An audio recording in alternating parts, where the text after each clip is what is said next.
of God is always something that is mysterious to us, especially in the face of suffering. We have some perennial questions that we cannot seem to answer fully to our satisfaction. Why does God allow suffering? Why does he allow evil? How is it that the evil sometimes seem to conquer?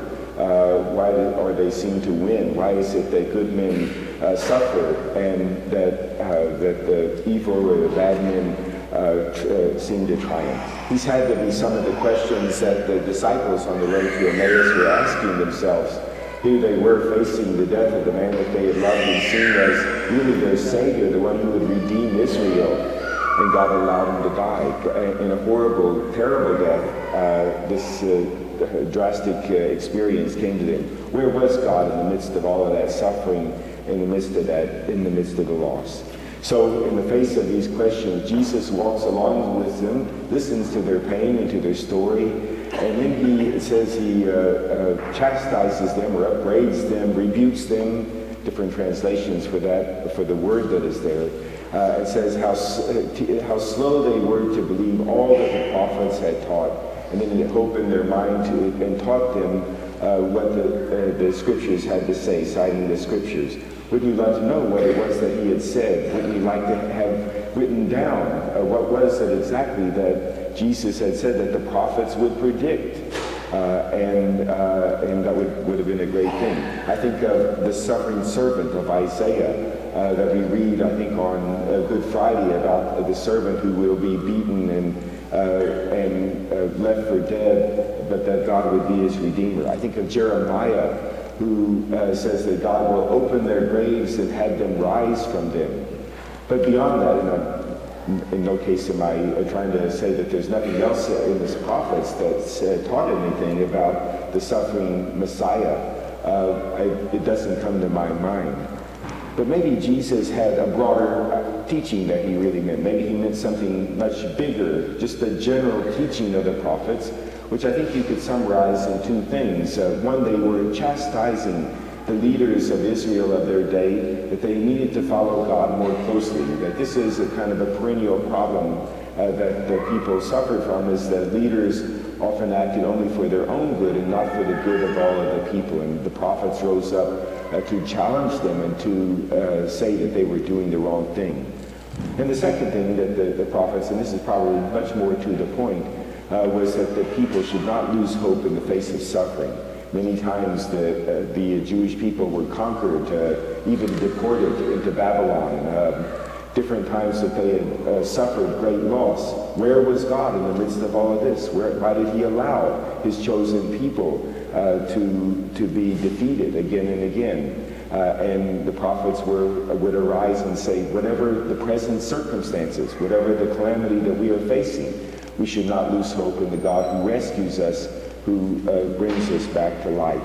And I think in that broad sense, there is what Jesus must have been speaking about, at least in principle. That's what he told these two disciples on the road to Emmaus. But one other key thing that he says is that how slow they were to believe in what the prophets had taught. And believing and knowing, of course, are different things. It's one thing to know what the prophets taught. It's another thing to believe in it. I could know what, say, the Mormon Church teaches, what their vision and their idea of salvation is. That doesn't mean that I believe it. I may know what the Democratic or the Republican parties proclaim, but knowing it doesn't mean that I believe it. There's a lot of everything we can know about things, but that doesn't in and of itself mean that we are believers in it. A believer is somebody who is convinced of the truth that is present in some teaching, is somebody who accepts what is being said as the reality for him or her, and that whatever happens, they're going to stick by their beliefs. That the belief is the thing that really radically transforms it. So maybe these apostles or these two disciples on the road to Emmaus knew about the teaching of the prophets. They just didn't believe it. They didn't believe, or they said, no, there has to be a better way, or that's not really pertinent in this situation. They didn't believe it because it was going to be costly to them, because it was outside of what they expected to happen. Well, of course, God's will is very difficult to be accepted, mainly not because we don't know what God is saying, but because we don't believe. but our believing is really the key there as well. We too have to be ones who believe in what God wills for us, and then it becomes more acceptable to us.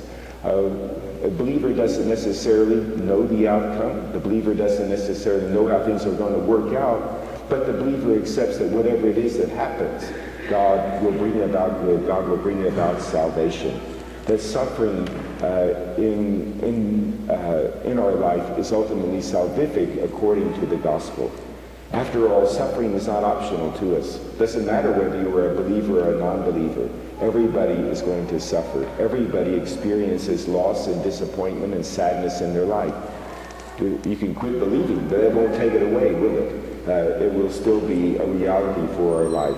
It's the believer who sees that the suffering leads to glory. As Jesus said, the suffering of the Messiah would lead to the glory. And believers had that hope and trust in God. As it says, their hearts were burning within them as they walked along the way. And our hearts can burn too with hope in the God who saves us.